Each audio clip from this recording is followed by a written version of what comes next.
Tiba-tiba iblis datang kepada mereka dalam rupa malaikat. Iblis berkata kepada mereka, "Jangan dikubur di dalam bumi." Iblis membawakan dua batu hablur yang telah dilubangi tengah-tengahnya. Dia menyuruh mereka memasukkan Kabil ke dalam ruang antara dua batu hablur itu, memakainya pakaian terindah dan meminyakinya dengan ramuan-ramuan tertentu sehingga dia tidak akan mengering. Lalu iblis menyuruh mereka menyimpannya di sebuah rumah, diletakkan di atas kursi yang terbuat dari emas dan memerintahkan kepada setiap orang yang masuk ke rumah itu untuk bersujud sebanyak 3 kali. Iblis memerintahkan kepada mereka untuk merayakan upacara setiap tahun untuknya dan berkumpul di sekitarnya. Kemudian iblis mewakilkan urusan ini kepada setan.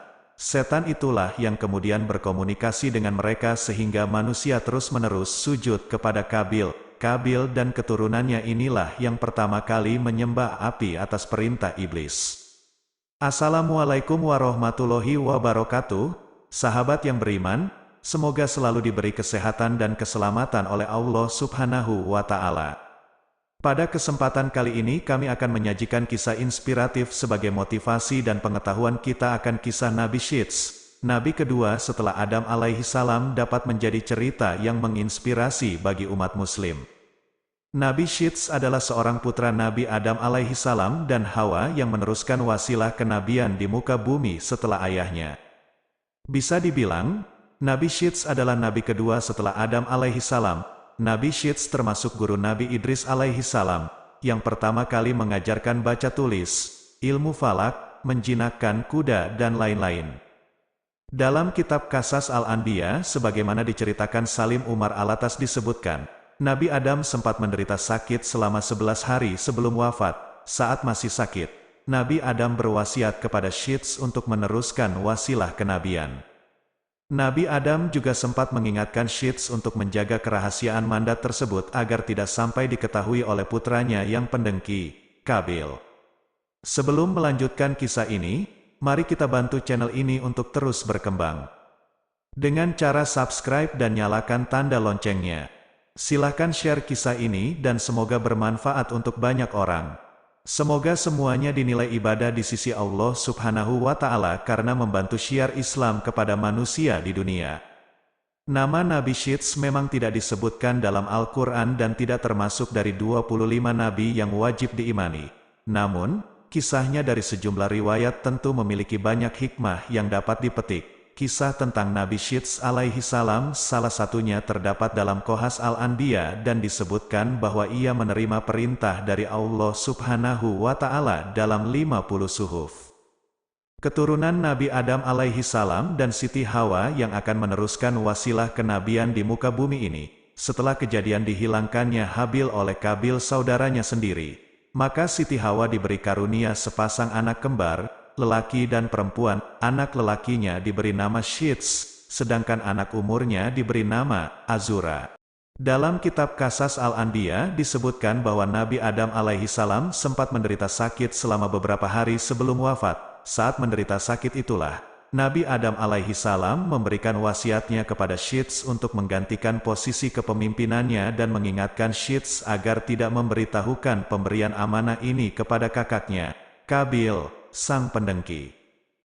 Menurut keterangan Ibnu Abbas, ketika Syits dilahirkan, Nabi Adam sudah berusia 930 tahun.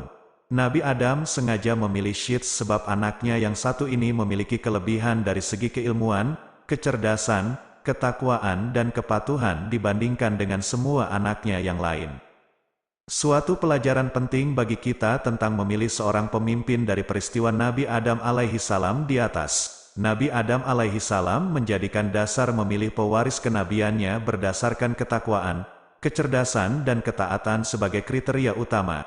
Nabi Adam alaihi salam mengesampingkan faktor fisik, usia, postur tubuh, serta aspek-aspek lainnya. Sebagai nabi, Syits menerima perintah-perintah dari Allah yang tertulis dalam 50 suhuf sahifah. Ia merupakan nabi yang menerima suhuf paling banyak. Diriwayatkan dari Abu Dzar Al-Ghifari, dari Rasulullah Shallallahu alaihi wasallam, sesungguhnya Allah menurunkan 140 sahifah, dan kepada Syits sebanyak 50 sahifah. Demikian keterangan dari hadis Nabi Shallallahu Alaihi Wasallam yang diriwayatkan oleh Abu Dzar Al-Ghifari sebagaimana dikutip dalam Tarikh Tabari. Suhuf Nabi Syits merupakan yang terbanyak diterima seorang Nabi. Nabi Adam alaihi salam menerima 10 suhuf. Nabi Musa alaihi salam menerima 10 suhuf. Nabi Ibrahim alaihi salam menerima 30 suhuf dan Nabi Idris menerima 30 suhuf. Suhuf Sahifah merupakan firman Allah Subhanahu wa Ta'ala yang disampaikan kepada Nabi dalam bentuk lembaran-lembaran terpisah, tetapi tidak harus disampaikan kepada umatnya, berisikan puji-pujian dan zikir kepada Allah Subhanahu wa Ta'ala. Berbeda dengan kitab Allah Subhanahu wa Ta'ala, yang berjumlah 4 dan diturunkan kepada Nabi serta Rasulnya, yaitu kitab Taurat kepada Nabi Musa alaihi salam, Zabur kepada Nabi Daud alaihi salam, Injil kepada Nabi Isa alaihi salam, dan terakhir kitab Al-Quran kepada Nabi Muhammad Shallallahu alaihi wasallam yang menjadi penyempurna kitab-kitab sebelumnya, serupa firman Allah Subhanahu wa Ta'ala dalam surat Al-Maidah yang artinya, "Dan kami telah menurunkan kitab Al-Quran kepadamu, Muhammad, dengan membawa kebenaran, yang membenarkan kitab-kitab yang diturunkan sebelumnya dan menjaganya." Quran Surat Al-Maidah ayat 48. Keempat kitab itu, selain sebagai mukjizat bagi Nabi, juga wajib mereka sampaikan kepada kaum mereka masing-masing, berisikan tentang ajaran akidah, ibadah, syariah, dan muamalah. Nasihat Nabi Adam sebagai kepada Nabi Syits alaihi salam. Beberapa nasihat Nabi Adam alaihi salam kepada Nabi Syits anaknya. Setiap perbuatan yang kamu lakukan, renungkan terlebih dahulu akibat yang akan ditimbulkan. Seandainya aku memikirkan hasil suatu kejadian, tentu aku tidak tertimpa musibah seperti ini. Baik ayah, jawab Nabi Syits alaihi salam. Kemudian Nabi Adam alaihi salam meneruskan wasiatnya, ketika hati kamu merasakan kegamangan akan sesuatu, maka tinggalkanlah ia, karena ketika aku hendak makan syajarah, hatiku merasa gamang, tetapi aku tidak menghiraukannya, sehingga aku benar-benar menemui penyesalan. Dan anakku, bermusyawarahlah mengenai suatu perkara, karena seandainya aku bermusyawarah dengan para malaikat, tentu aku tidak akan tertimpa musibah. Dalam kisah lain yang dicetuskan, Wahab bin Munabih mengatakan, ketika Adam alaihi salam meninggal, Syits alaihi salam berusia 400 tahun. Dia telah diberi tabut, tali, pedang dan kudanya yang bernama Maimun yang telah diturunkan dari surga. Apabila kuda itu meringkik, semua binatang yang melata di bumi menyambutnya dengan tasbih. Perang pertama di muka bumi Danawal mula berhala. Sebelum Nabi Adam wafat, Syits menerima beberapa wasiat dari ayahnya termasuk perintah untuk memerangi Kabil yang durjana. Nabi Adam memberitahukan Syits tentang akan terjadinya topan dan kehancuran alam. Selain itu diajarkan pula kepadanya tentang waktu-waktu ibadah dalam sehari semalam. Dikeluarkan juga seutas tali dari sutera yang memuat gambaran tentang para nabi dan orang-orang yang akan menguasai dunia. Tali tersebut diturunkan kepada Adam dari surga dan diberikannya kepada Syits untuk dilipat dan disimpan di dalam tabut, sejenis peti, yang harus terkunci. Adam lalu mencabut beberapa lembar rambut dari janggutnya dan meletakkannya ke dalam tabut sambil berkata, "Hai anakku, ambillah rambut-rambut ini, dan bawalah bersamamu ketika menghadapi urusan yang penting. Rambut-rambut ini akan membantumu mengalahkan musuh selama masih ada bersamamu. Apabila engkau melihat rambut-rambut tersebut memutih, maka ketahuilah bahwa ajalmu telah dekat dan engkau akan meninggal pada tahun itu." Kemudian Nabi Adam mencopot cincinnya dan memberikannya kepada Syits serta menyerahkan tabut dan suhuf yang telah diturunkan kepadanya. Adam berkata, "Wahai anakku, perangilah saudaramu, Kabil. Sesungguhnya Allah akan menolongmu untuk mengalahkannya." Demikianlah wasiat terakhir yang disampaikan oleh Adam kepada anaknya, Syits. Syits telah diwasiati untuk memerangi saudaranya, Kabil. Dia pergi untuk melawan Kabil dan akhirnya perang itu pun berkecamuk. Itulah perang pertama yang terjadi antara anak-anak Adam di muka bumi. Dalam peperangan itu, Syits memperoleh kemenangan dan dia menawan Kabil. Kabil sebagai tawanan berkata, "Wahai Syits, jagalah persaudaraan di antara kita." Syits berkata, "Kenapa kamu sendiri tidak menjaganya? Kamu telah membunuh saudaramu." Habil. Kemudian Kabil ditawan oleh Shits, kedua tangannya dibelenggu di atas pundaknya, dan dia ditahan di tempat yang panas sampai meninggal. Anak-anak Kabil bermaksud menguburkannya. Tiba-tiba iblis datang kepada mereka dalam rupa malaikat. Iblis berkata kepada mereka, "Jangan dikubur di dalam bumi."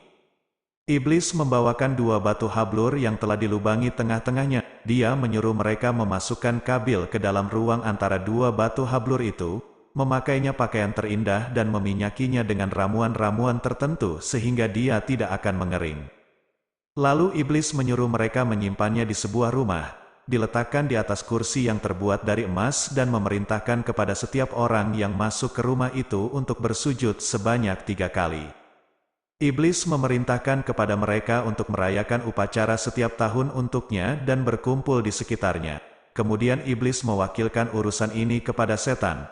Setan itulah yang kemudian berkomunikasi dengan mereka sehingga manusia terus-menerus sujud kepada Kabil. Kabil dan keturunannya inilah yang pertama kali menyembah api atas perintah iblis. Wafatnya Nabi Syits alaihi salam, setelah menunaikan tugasnya memerangi Kabil, maka Nabi Syits pun kembali ke negerinya dan menetap di sana sebagai juru pemutus yang adil di antara manusia. Berdasarkan riwayat dari Wahab bin Munabih, istri Nabi Adam alaihi salam, Siti Hawa, meninggal di zaman anaknya, Syits alaihi salam.